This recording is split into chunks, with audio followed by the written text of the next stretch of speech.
आज हम लोग बात करने वाले हैं गुड्स के बारे में।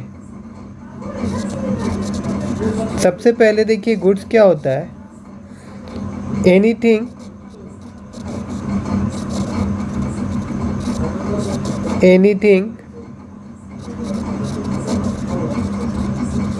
Purchased in the business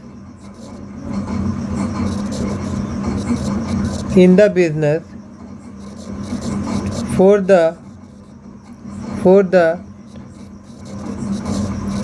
purpose of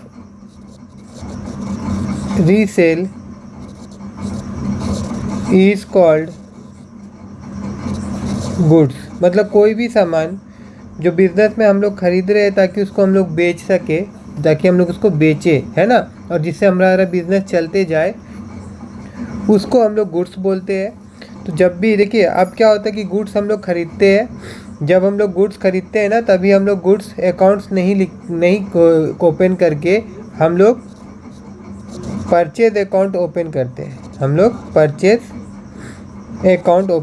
हैं। फिर जो गुड्स हम लोग खरीदे रहते हैं ना उसको हम लोग फिर क्या करते हैं, बेचते हैं ना। तो बेचने समय हम लोग फिर से गुड्स अकाउंट का नहीं यूज करके हम लोग सेल अकाउंट ओपन करते हैं। उसी प्रकार से जब हम लोग परचेज किए रहते हैं और कुछ सामान अगर ख़राब हो गया रहता है या कुछ कारणवश हम लोग को रिटर्न करना पड़ता है तो हम लोग परचेज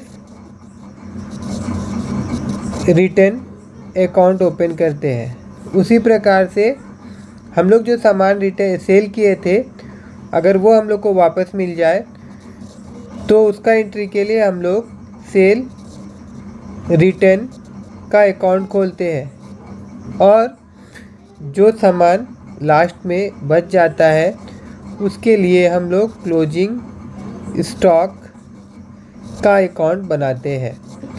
फिलहाल हम लोग यहाँ पे इन सब का एंट्री देखेंगे, purchase account, sale account, purchase return और सेल रिटर्न। ठीक है, तो यहाँ पे मैं क्वेश्चन ले लेता हूँ। जैसे कि मान लीजिए पहला जो क्वेश्चन है वो है आपका, यहाँ पे 1 लिख देता हूँ मैं, PURCHASED, purchased goods for cash. ठीक है, तो इसका हम लोग अगर जनरल एंट्री पास करेंगे तो कैसे होगा, देखिए यहाँ पे सबसे पहले तो आपको ये, अच्छा कैश कितना रुपया का भाई, वो तो हम लोग लिखे नहीं है। मान लीजिए कि 50,000 का गुड्स हम लोग खरीदे। तो सबसे पहले मैं आपको फील कराता हूँ कि हो क्या रहा है। हमारा बिजनेस जो है इसमें गुड्स आ रहा है और जो गुड्स हम लोग खरीदे उसके बदली पैसा जा रहा है, मतलब कैश जा रहा है। तो जो गुड्स अकाउंट्स है ये हम लोग ऐसे जब आ रहा है, जब हम लोग उसको खरीद रहे हैं तो इसके लिए हम लोग कौन सा अकाउंट ओपन करते हैं भैया, परचेज अकाउंट ओपन करते हैं। तो यहाँ पे भी हम लोग को क्या लिखना पड़ेगा, परचेज अकाउंट ओपन करना पड़ेगा। और यहाँ पे कैश से खरीद रहे तो कैश हम लोग का जा रहा है ना। तो अब एंट्री तो सिंपल हो गया, कैश जब भी जाता है तो क्रेडिट साइड होता है। तो अगर मैं यहाँ पे लिखूँ डेबिट और यहाँ पे क्रेडिट लिख दूँ तो कैश जब जाता है तो कहाँ होता है भैया, क्रेडिट साइड होता है। तो मैं यहाँ पे इसको क्रेडिट साइड लिख दूँगा। अब दूसरा पॉइंट क्या होगा भैया, वो डेबिट में ही जाएगा ना। तो यहाँ पे आपका परचेज अकाउंट खुलेगा और यहाँ पे हम लोग अमाउंट डेबिट साइड में लिख देंगे और उसके बाद में यहाँ पे टू कैश अकाउंट मैं लिख देता हूँ। हालांकि पहले यहाँ पे लिख देता मैं, लेकिन आपको समझाने के लिए कि जनरल एंट्री करते समय आप कंफ्यूज ना हो। सिंपल सा बात है, आप कैश को ही मद्देनज़र रखते हुए अगर आप फॉलो करेंगे ना तो भी आप एंट्री कर देंगे। कि आपको खाली एक चीज़ तो पता ही होगा कि कैश रियल अकाउंट है और रियल अकाउंट में क्या होता है कि जब भी कोई चीज़ आता है तो डेबिट साइड होता है और जाता है तो क्रेडिट साइड होता है। तो इस केस में कैश जा रहा था तो वो क्रेडिट साइड में रहेगा। और एक चीज़ मैं बता दूं, परचेज अकाउंट जो होता है वो नॉमिनल अकाउंट होता है। तो नॉमिनल अकाउंट में क्या बोला था कि डेबिट ऑल एक्सपेंसेस।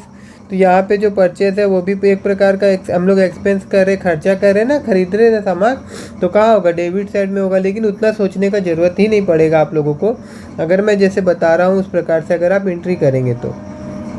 ठीक है, आई होप यहाँ तक समझ में आया होगा आप लोगों को। अभी इसी प्रकार से सेम क्वेश्चन अगर मैं लूँ, क्वेश्चन नंबर 2, और यही क्वेश्चन मैं लिख रहा हूँ, देखिए यहाँ पे purchase goods from Mohan of rupees 60,000।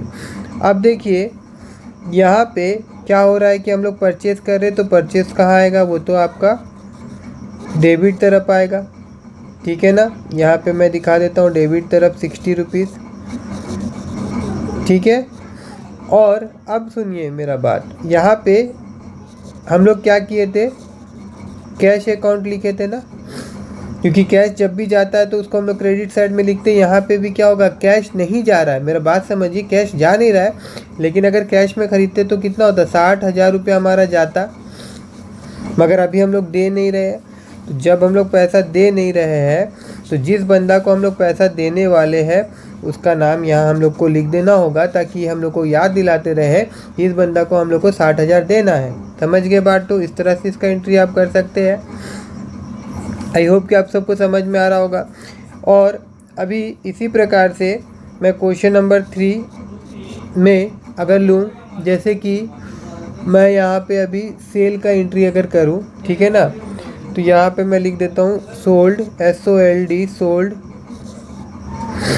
Goods to Ramesh,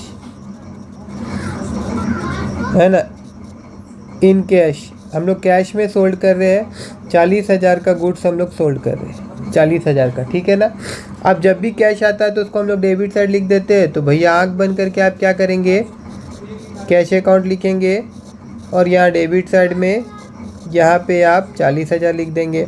अब भैया क्यों आ रहा है, क्योंकि हम लोग बेचे हैं, तो यहाँ पे क्या आ जाएगा, टू सेल अकाउंट आ जाएगा, क्योंकि जब हम लोग सेल करते हैं तो उसके लिए क्या अकाउंट खुलता है, गुड्स का जगह में हम लोग सेल अकाउंट लिखते हैं। ठीक है ना, और यहाँ पे क्रेडिट तरफ हम लोग 40,000 लिख देंगे, 40,000 लिख देंगे।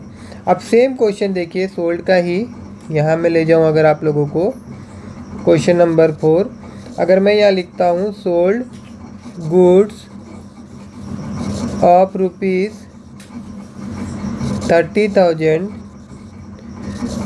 टू अजय इन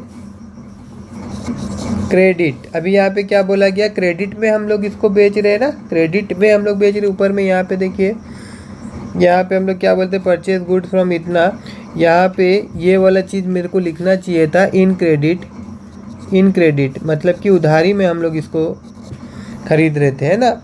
और यहाँ पे भी अभी हम लोग लिख दिए इन क्रेडिट, तो यहाँ पे हम लोग क्रेडिट में बेच रहे हैं, मतलब वो बंदा बाद में हम लोग को पैसा देगा।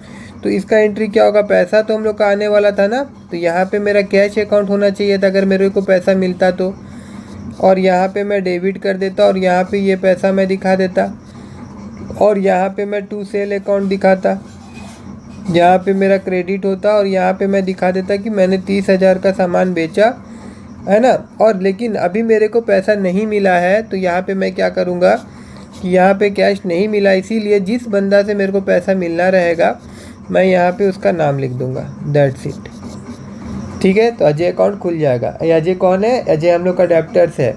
ठीक है, और यहाँ पे जो हम लोग नाम लिखे थे मोहन, तो इसको हम लोग को पैसा देना था, तो जिसको पैसा देना होता है वो हम लोग का कौन होता है, क्रेडिटर्स होता है। वो कौन होता है, क्रेडिटर्स होता है। ठीक है, बात समझ में आ रहा होगा आप सबको। तो सेल और परचेज तो यहाँ तक समझ में आया होगा। अब देखिए इसी से ही रिलेटेड एक क्वेश्चन, अब मान लीजिए क्वेश्चन नंबर शायद ये 5 होगा। अब मान लीजिए कि हम लोग खरीदे थे सामान मोहन से खरीदेते, कैश दे के खरीदेते हैं ना, या फिर यहाँ पे ले लेते। दूसरा बंदा कौन था, कोई बंदा और था क्या यहाँ पे? हाँ, मोहन ही था। तो परचेज़ किए थे मोहन से सामान। तो यहाँ पे हम लोग 60,000 का सामान खरीदे थे, किसी कारणवश 20,000 का सामान ख़राब था, हम लोग को रिटर्न करना पड़ा। तो उसका क्वेश्चन कैसा होगा, हम लोग यहाँ पे लिखेंगे goods return to Mohan of ₹20,000। तो इसका एंट्री कैसे करेंगे, जस्ट इसका उल्टा एंट्री कर दीजिएगा। जब हम लोग परचेज़ किए थे तो purchase account debited to Mohan account हुआ था, तो अब क्या होगा, Mohan account debited to purchase account हो जाएगा। Mohan account debited to purchase account, बस उल्टा एंट्री पास कर दीजिएगा, ठीक है ना। Goods return to Mohan. अभी इसी प्रकार से क्वेश्चन आपको इस प्रकार से मिलता, अगर गुड्स रिटर्न फ्रॉम, मतलब हम लोग बेचे थे और हम लोग को वापस मिल रहा है। फ्रॉम किससे मिल रहा है, अजय से मिल रहा है। फ्रॉम अजय ऑफ रुपीज़ 10,000 का गुड्स हमको वापस मिल रहा है। तो इसमें भी उल्टा एंट्री कर देंगे। यहाँ पे अजय टू सेल था, यहाँ पे सेल टू अजय हो जाएगा, मतलब कि सेल अकाउंट डेबिटेड